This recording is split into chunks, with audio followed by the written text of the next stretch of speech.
देव radio station में आप सभी का स्वागत है। कहानी के इस कड़ी में महान कहानीकार आदरणीय प्रेमचंद जी द्वारा लिखित नशा आपके समक्ष प्रस्तुत है। ईश्वरी एक बड़े जमींदार का लड़का था और मैं एक गरीब क्लर्क का था, जिसके पास मेहनत मजूरी के सिवा और कोई जायदाद न थी। हम दोनों में परस्पर बहसें होती रहती थी। मैं जमींदारों की बुराई करता, उन्हें हिंसक, पशु और खून चूसने वाली जोंक और वृक्षों की चोटी पर फूलने वाला बंझा कहता। वो जमींदारों का पक्ष लेता, पर स्वभावतः उसका पहलू कुछ कमज़ोर होता था, क्योंकि उसके पास जमींदारों के अनुकूल कोई दलील न थी। यह कहना कि सभी मनुष्य बराबर नहीं होते, छोटे बड़े हमेशा होते रहते हैं और होते रहेंगे, लचर दलील थी। किसी मानुषीय या नैतिक नियम से इस व्यवस्था का औचित्य सिद्ध करना कठिन था। मैं इस वाद विवाद की गर्मागर्मी में अक्सर तेज हो जाता था और लगने वाली बातें कह जाता, लेकिन ईश्वरी हार कर भी मुस्कुराता रहता था। मैंने उसे कभी गर्म होते नहीं देखा।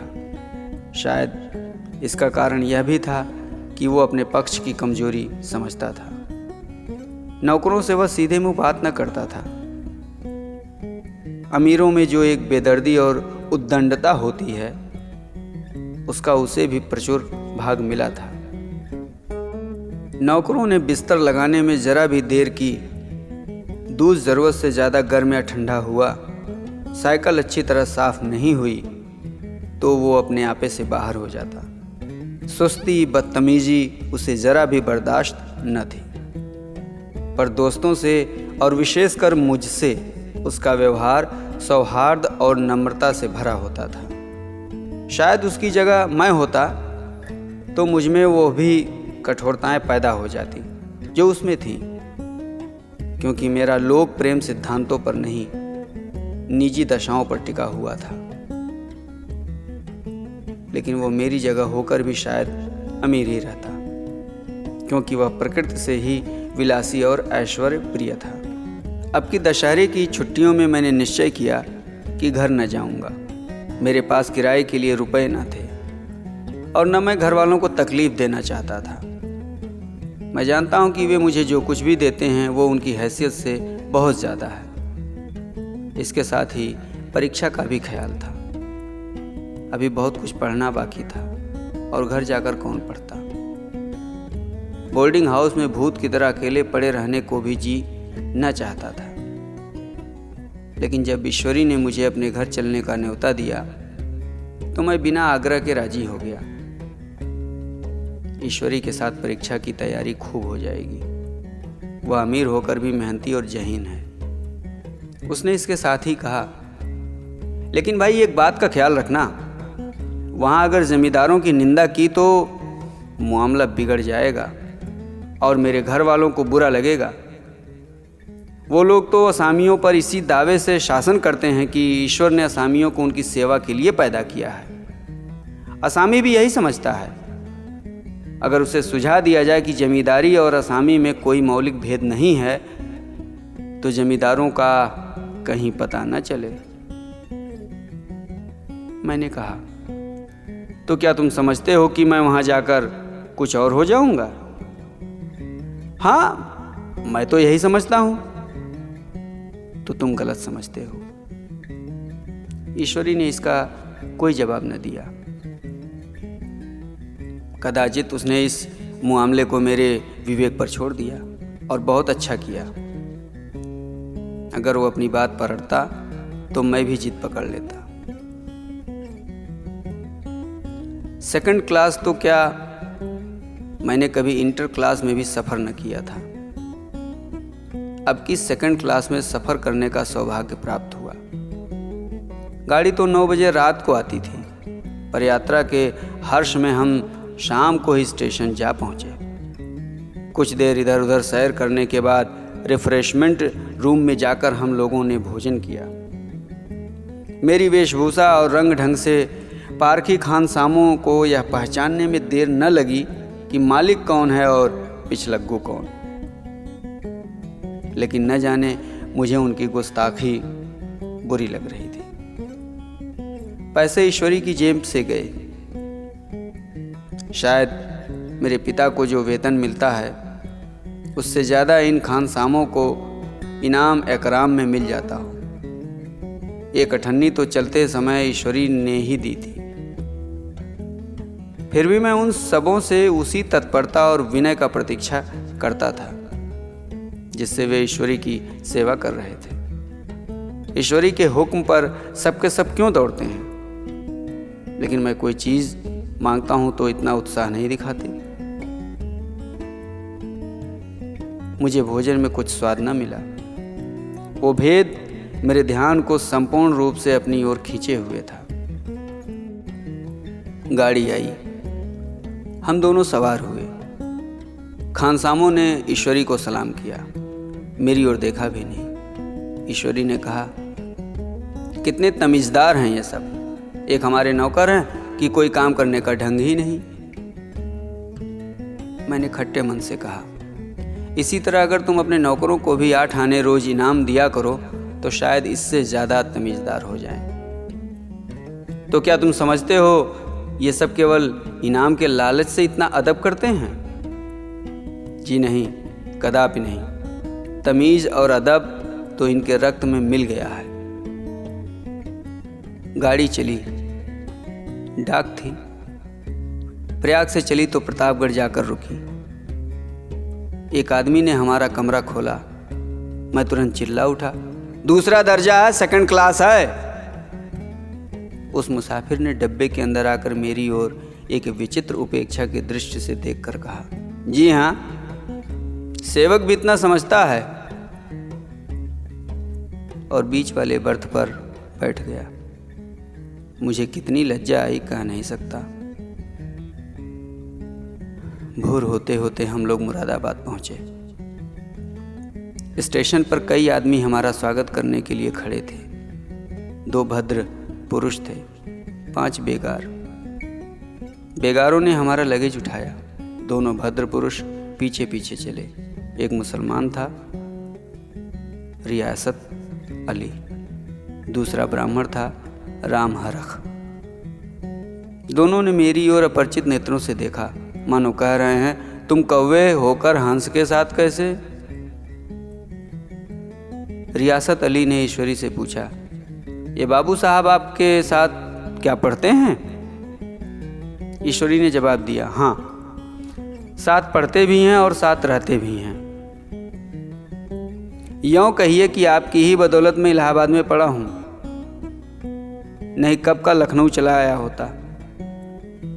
अब कि मैं उन्हें घसीट लाया। इनके घर से कई तार आ चुके थे, मगर मैंने इनकारी जवाब दिलवा दिए। आखिरी तार तो अर्जेंट था, जिसकी फीस 4 आने प्रति शब्द, पर यहां से भी उसका जवाब इनकारी ही गया। दोनों सज्जनों ने मेरी ओर चकित नेत्रों से देखा, आतंकित हो जाने की चेष्टा करते हुए जान पड़े।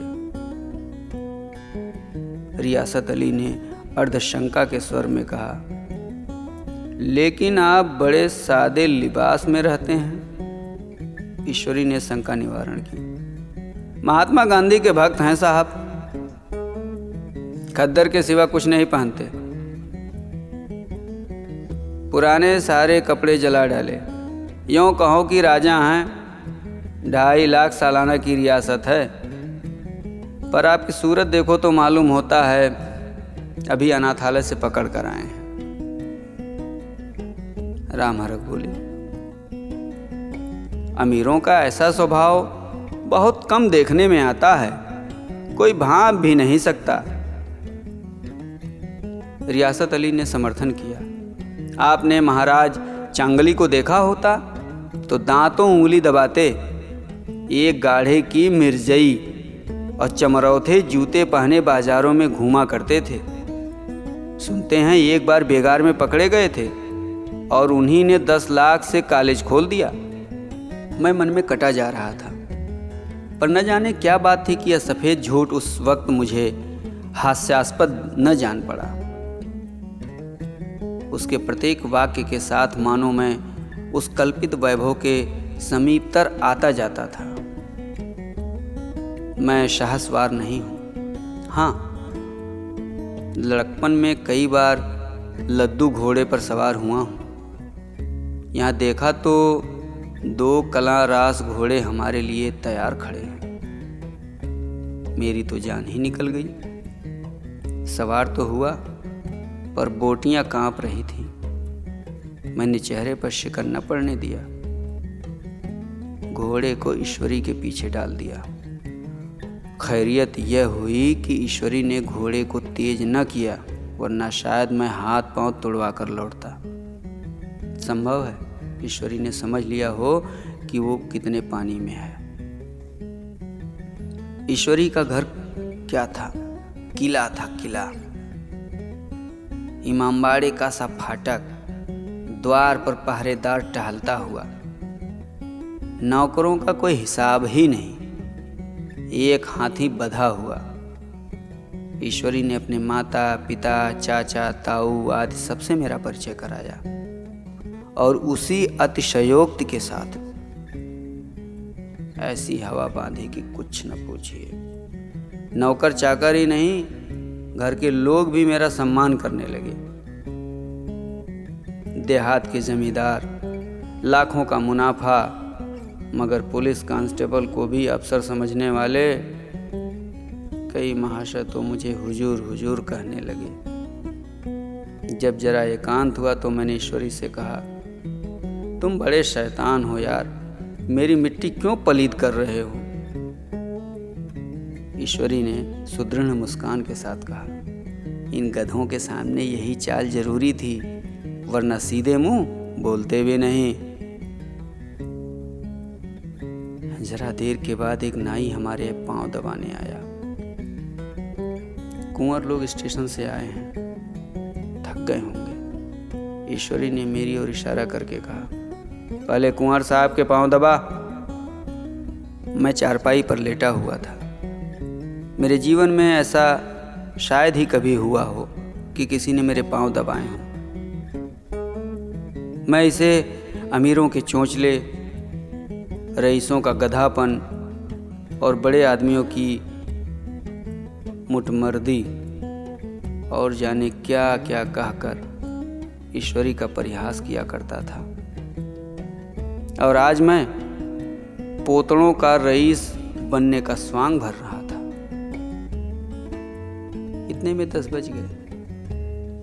पुरानी सभ्यता के लोग थे। नई रोशनी अभी केवल पहाड़ की चोटी तक पहुंच पाई थी। अंदर से भोजन का बुलावा आया। हम स्नान करने चले। मैं हमेशा अपनी धोती खुद छांट लिया करता हूँ, मगर यहाँ मैंने ईश्वरी की ही भांति अपनी धोती भी छोड़ दी। अपने हाथों अपनी धोती छांटते शर्म आ रही थी। अंदर भोजन करने चले। होटल में जूते पहने मेज पर डटते थे। यहाँ पांव धोना आवश्यक था। कहार पानी लिए खड़ा था। ईश्वरी ने पांव बढ़ा दिए, कहार ने उसके पांव धोए। मैंने भी बढ़ा दिए, कहार ने मेरे पांव भी धोए। मेरा वो विचार न जाने कहाँ चला गया। सोचा था वहां देहात में एकाग्र होकर खूब पढ़ेंगे, पर वहां सारा दिन सैर सपाटे में कट जाता था। कहीं नदी के बजरे पर सैर कर रहे हैं, कहीं मछलियों या चिड़ियों का शिकार कर रहे हैं, कहीं पहलवानों की कुश्ती देख रहे हैं, कहीं शतरंज पर जमे हैं। ईश्वरी खूब अंडे मंगवाता और कमरे में स्टोव पर आमलेट बनाते। नौकरों का एक जत्था हमेशा घेरे रहता। अपने हाथ पांव को हिलाने की कोई जरूरत नहीं, केवल एक जबान हिला देना काफी है। नहाने बैठे तो आदमी नहलाने को हाजिर, लेटे तो आदमी पंखा झलने को खड़े। मैं महात्मा गांधी का कुंवर चेला मशहूर था। भीतर से बाहर तक मेरी धाक थी। नाश्ते में जरा देर न हो पाए, कहीं कुंवर साहब नाराज न हो जाएं। बिछावन ठीक समय पर लग जाए।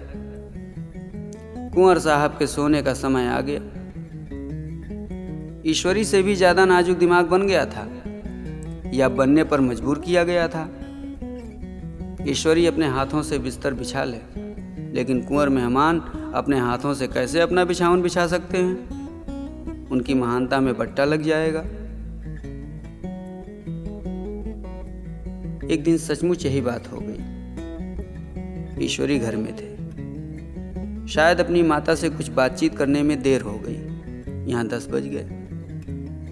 मेरी आंखें नींद से झपक रही थी, मगर बिस्तर कैसे लगाऊं? कुंवर जो ठहरा, कोई 11:30 बजे महरा आया। बड़ा मुहलग्गा नौकर था। घर के धंधों में मेरा बिस्तर लगाने की उसी सुध ही नहीं रह गई। अब जो याद आई तो भागा हुआ आया। मैंने ऐसी डांट बताई कि उसने भी याद किया होगा। ईश्वरी मेरी डांट सुनकर बाहर निकल आया और बोला, तुमने बहुत अच्छा किया। ये सब हरामखोर इसी व्यवहार के योग्य हैं। इसी तरह ईश्वरी एक दिन एक जगह दावत में गया हुआ था। शाम हो गई पर लैंप न जला। लैंप मेज पर रखा हुआ था। दिया सलाई भी वहीं थी, लेकिन ईश्वरी खुद कभी लैंप नहीं जलाता। फिर कुंवर साहब कैसे जलाएं? मैं झुंझला रहा था। समाचार पत्र आया रखा हुआ था। जी उधर लगा हुआ था, पर लैंप नदारत। दैव योग, उसी वक्त मुंशी रियासत अली आ निकले। मैं उन्हीं पर उबल पड़ा। ऐसी फटकार बताई कि बेचारा उल्लू हो गया। तुम लोगों को इतनी फिक्र भी नहीं कि लैंप जलवा दो? मालूम नहीं ऐसे कामचोर आदमियों का यहाँ कैसे गुजर होता है? मेरे यहाँ घंटे भर निर्वाह ना हो। रियासत अली ने कांपते हुए अपने हाथों से लैंप जला दिया। वहाँ एक ठाकुर अक्सर आया करता था। कुछ मनचला आदमी था।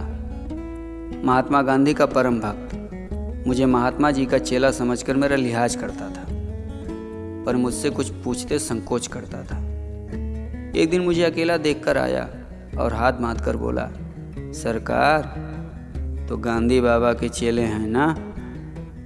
लोग कहते हैं कि यहाँ सुराज हो जाएगा तो जमींदार न रहेंगे। मैंने शान जमाई, जमींदारों के रहने की जरूरत ही क्या है? ये लोग गरीबों का खून चूसने के सिवा और क्या करते हैं? ठाकुर ने फिर पूछा, तो क्या सरकार सब जमींदारों की जमीन छीन ली जाएगी? मैंने कहा, बहुत से लोग खुशी से दे देंगे।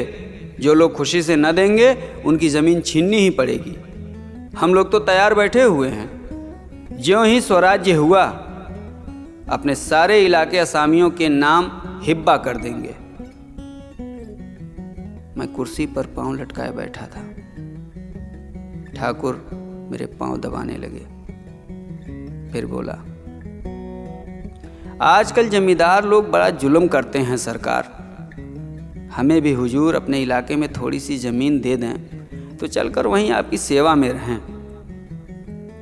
मैंने कहा, अभी तो मेरा कोई अख्तियार नहीं है भाई, लेकिन ज्यों ही अख्तियार मिला मैं सबसे पहले तुम्हें बुलाऊंगा। तुम्हें मोटर ड्राइवरी सिखाकर अपना ड्राइवर बना लूंगा। सुना उस दिन ठाकुर ने खूब भंग पी और अपनी स्त्री को खूब पीटा और गांव के महाजन से लड़ने पर तैयार हो गया। छुट्टी इस तरह तमाम हुई और हम फिर प्रयाग चले। गांव के बहुत से लोग हम लोगों को पहचानने लगे। ठाकुर तो हमारे साथ स्टेशन तक आया। मैंने भी अपना पार्ट खूब सफाई से खेला और अपनी कुबेरोचित विनय और देवत्व की मुहर हर एक हृदय पर लगा दी। जी तो चाहता था हर एक को अच्छा इनाम दूं, लेकिन यह सामर्थ्य कहाँ थी। वापसी टिकट था ही, केवल गाड़ी में बैठना था, पर गाड़ी आई तो ठसाठस भरी हुई। दुर्गा पूजा की छुट्टियां भोगकर सभी लोग लौट रहे थे। सेकंड क्लास में तिल रखने की जगह नहीं। इंटर क्लास की हालत उससे भी बदतर। यह आखिरी गाड़ी थी, किसी तरह रुक न सकते थे। बड़ी मुश्किल से तीसरे दर्जे में जगह मिली। हमारे ऐश्वर्य ने वहां अपना रंग जमा लिया, मगर मुझे उसमें बैठना बुरा लग रहा था। आए थे आराम से लेटे लेटे, जा रहे थे सिकुड़े हुए। पहलू बदलने की भी जगह न थी। कई आदमी पढ़े लिखे भी थे, आपस में अंग्रेजी राज्य की तारीफ करते जा रहे थे। एक महाशय बोले, ऐसा न्याय तो किसी राज्य में नहीं देखा, छोटे बड़े सब बराबर। राजा भी किसी पर अन्याय करे तो अदालत उसकी भी गर्दन दबा देती है। दूसरे सज्जन ने समर्थन किया, अरे साहब, आप खुद बादशाह पर दावा कर सकते हैं, अदालत में बादशाह पर डिग्री हो जाती है। एक आदमी जिसकी पीठ पर बड़ा सा गट्ठर बंधा था, कलकत्ते जा रहा था। कहीं गठरी रखने की जगह न मिलती थी। पीठ पर बांधे थका हुआ था। इससे बेचैन होकर बार बार द्वार पर खड़ा हो जाता। मैं द्वार के पास ही बैठा हुआ था। उसका बार बार आकर मेरे मुंह को अपनी गठरी से रगड़ना मुझे बहुत बुरा लग रहा था। एक तो हवा यूं ही कम थी, दूसरे उस गंवार का आकर मेरे मुंह पर खड़ा हो जाना मानो मेरा गला दबाना था।